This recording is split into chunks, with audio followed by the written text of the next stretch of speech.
Hi everybody, this is Anna. I'm the Learning and Development Facilitator in the Office of Human Resources. And today I have made this little video to talk to you about SMART goals. So I hope that you will bear with me through maybe some inevitable spelling mistakes, but hopefully none today. And let's try to think about how to set some better goals. So we all have goals, right? We all have things we want to do, things we want to accomplish. But whether or not we achieve those goals can really be determined by how we set them. Sure, it's easy to have a goal of, I'm going to be better, but if you don't have a benchmark, how do you know if you're better? What does better mean? So we're really going to drill down into the specifics of goals today. So maybe your goal is to lift a heavier weight at the gym. Maybe it's to save money for your kids to go to college or for you to go back to school.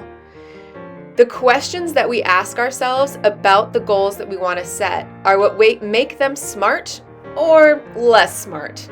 I won't say dumb goals, but maybe there are some dumb goals.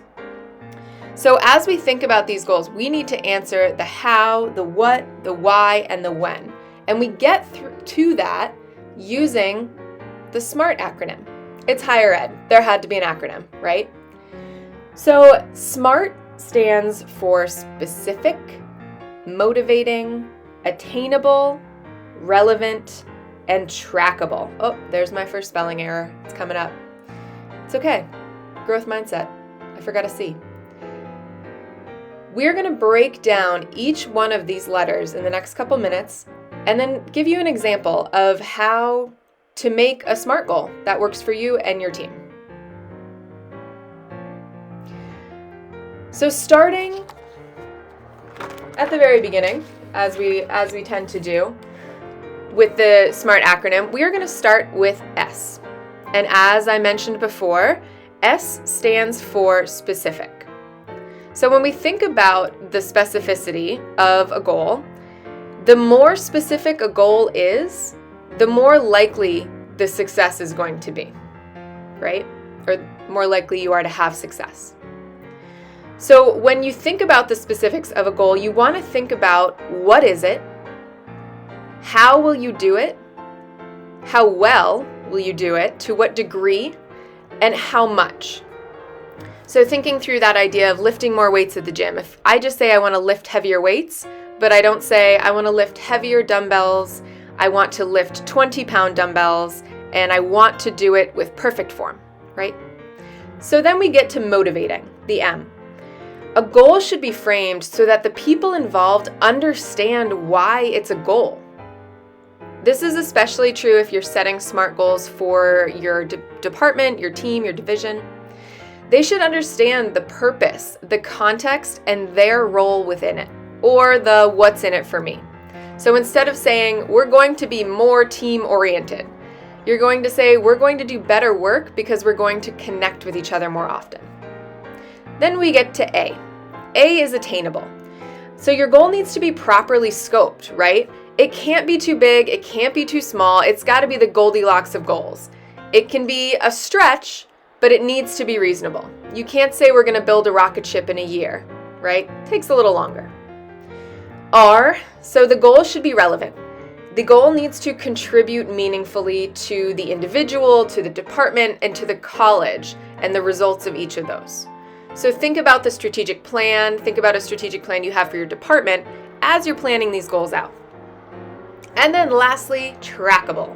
How are you going to know when the goal is accomplished, but also what are your steps to get there? If you're setting a long, large goal, you're going to need to know what your benchmarks are along the way. So think through progress updates and milestones. So just to recap, we have specific, motivating, attainable, relevant, and trackable. When you write out your goals, it needs to check each of those boxes in order for you to have a better chance at success. Here's where I attempt to draw a racetrack flag. All right, so let me give you an example. I'm going to think through what I want to do. One of the things that I want to do is I want to work on these videos, right? I really love graphic recording. I want to get better at it, and I want to be faster. This took me an embarrassingly long amount of time to make this video. So my initial goal of I want to be faster at making these videos, that's kind of a dumb goal, right? It's not exactly, I don't know what that means. I don't know what faster means. I don't know what these videos are. Let's break it down. So let's start with specific. What is the specific thing I would like to do? I would like to create, record, and edit graphic facilitation videos. That's the what, right? That is, for me, the specific goal that I would like to get to. How is it motivating, right? Why do I care? I spent a long time doing this. That's not necessarily the best use of my time.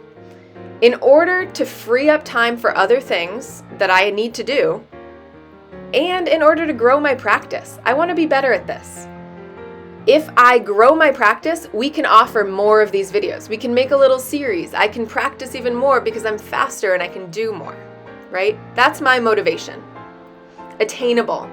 I'm not kidding myself and thinking I'm going to get this video done in 20 minutes, but I do think that I can cut my time of recording and editing down to 2 hours tops. It's currently at 4 to 6, and that might be a generous estimation of how long it took me. That doesn't include all the mess ups. But if I can foster that growth mindset and let okay be okay and have a spelling error, I bet I could cut it down. I can just feel the goal getting smarter. So then we need to think about relevance. Why does this matter? Doing these videos faster allows for better use of my time, right? And it allows for more videos to come from L&D. So that is both the relevance for me and for my supervisor in my division. They want me to be using my time well, not editing videos for 6 hours. And then lastly, trackable. How am I going to know when I do this? If you notice, my dumb goal at the beginning doesn't have a deadline. It just says, I want to get faster. It doesn't say in 10 years, right? So I'm going to time my video creation time, and work to lower it by an hour every 2 months. This will allow for at least one video a month. I'm going to get my time to be 2 hours by March. I think that that's doable. And I can look each month to see if my time is going down and adjust as necessary. So here's what I end up with. Here's my SMART goal. By practicing with 1 video per month, I will reduce my time to 2 hours, allowing for more content and a better use of my time overall. Now I could break this down even further, right? I could get into the specific milestones, but overall, that's a much smarter goal than what I started with. I know what I'm trying to do, I know why, and I know when. Thank you so much for tuning in. I really appreciate you learning about SMART goals along with me.